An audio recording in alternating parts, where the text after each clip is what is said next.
Salam sejahtera di dalam kasih Tuhan Yesus Kristus Kepala Gereja yang memberkati dan mengasihi kita.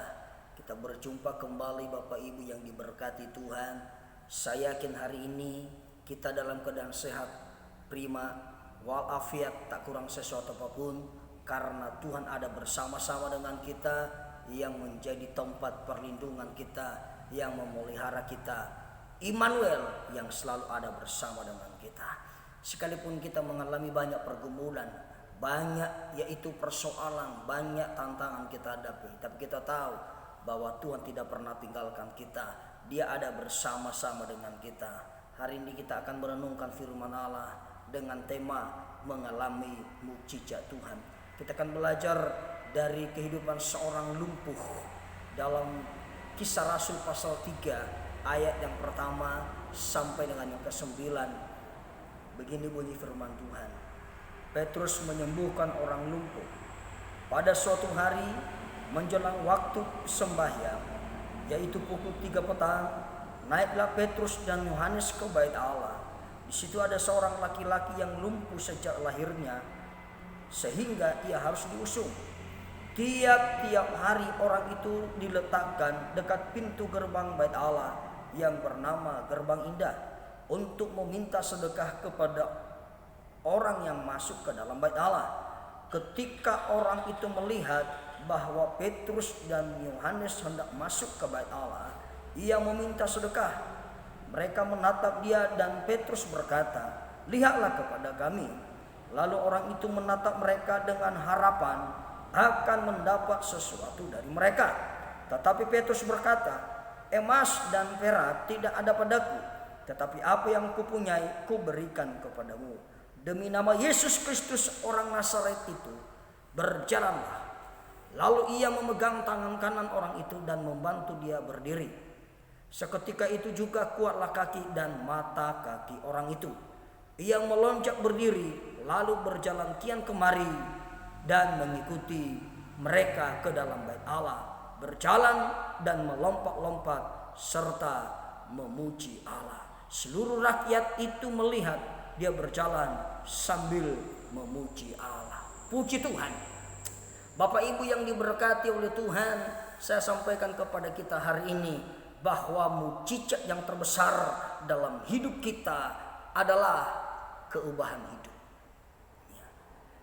Setiap orang ingin mengalami mukjizat Tuhan, seperti yang dialami oleh seorang lumpuh yang tiap-tiap hari diletakkan di bait Allah.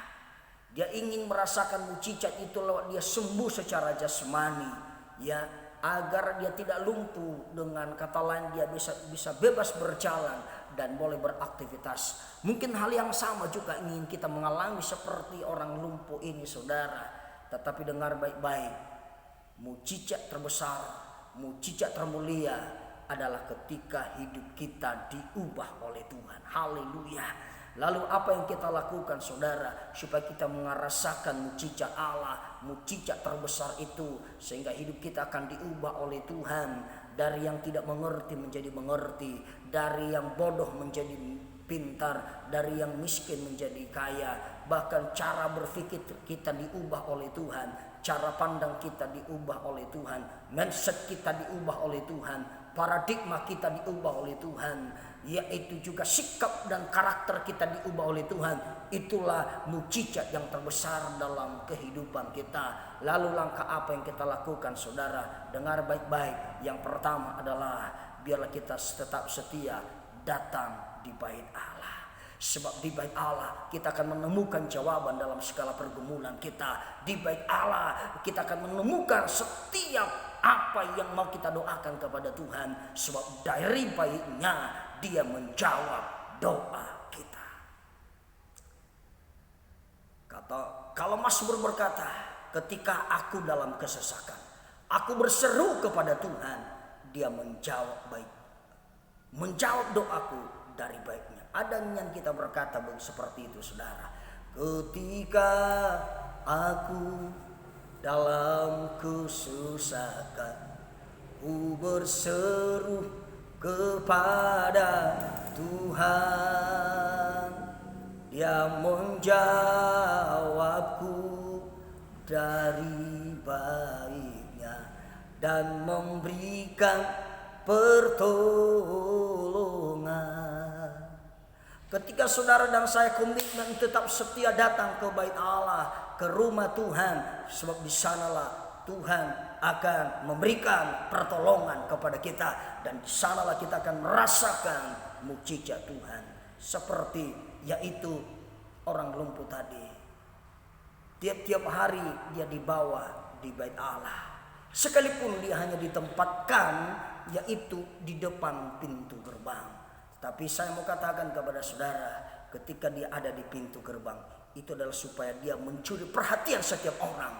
Nah, ketika kita datang kepada Tuhan, maka itu akan mencuri perhatian Tuhan terhadap kita, untuk dia menolong kita, memberkati kita, dan memulihkan kita, mengangkat kita. Haleluya. Hal yang kedua kita lakukan adalah meminta kepada Tuhan dalam doa. Yohanes 16 ayat 24 berkata, sampai hari ini kamu belum meminta sesuatu kepadaku. Mintalah dalam namaku, maka Bapakku akan memberikan kepadamu. Ayo kita minta kepada Tuhan. Minta dengan iman. Dan sama sekali jangan bimbang. Sebab imanmulah yang menyelamatkan engkau. Oleh karena itu, mari kita meminta dalam doa. Naikkan doa kepada Tuhan, permohonanmu kepada Tuhan, ya. Maka doamu akan naik ke hadirat Allah, dan dia akan menjawab doa kita. Hal yang ketiga kita lakukan adalah miliki pengharapan yang pasti di dalam Tuhan.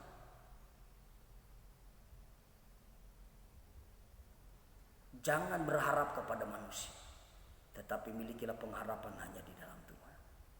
Ada yang kita berkata, pengharapan yang pasti hanya ku temukan di dalam Yesus.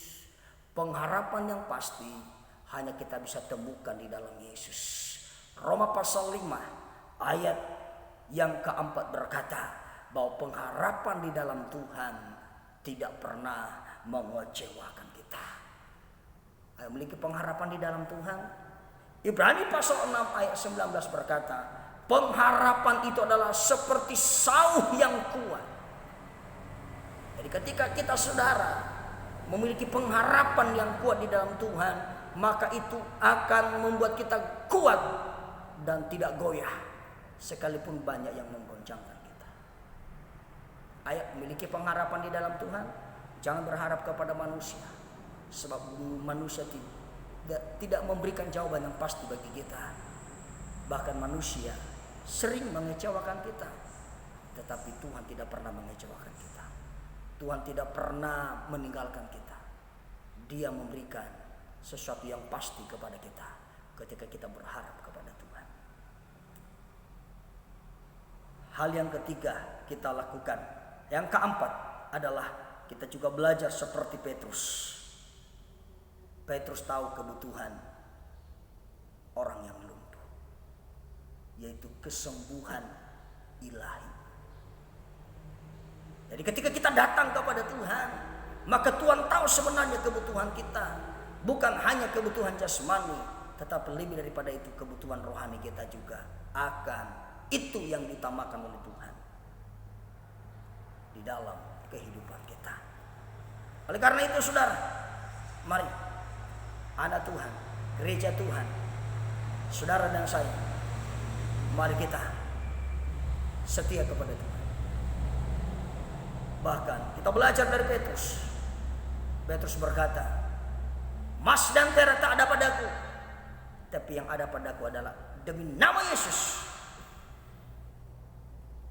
sembuhlah. Ini berbicara saudara, Yesus memberi yang terbaik, Petrus memberi yang terbaik. Karena nama Yesus adalah nama yang berkuasa. Itulah yang terbaik, yang terindah dan termulia.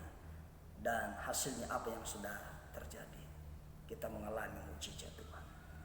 Kita mengalami perubahan hidup. Kita mengalami lawatan Tuhan yang luar biasa. kita akan menjadi pengikut Tuhan yang setia.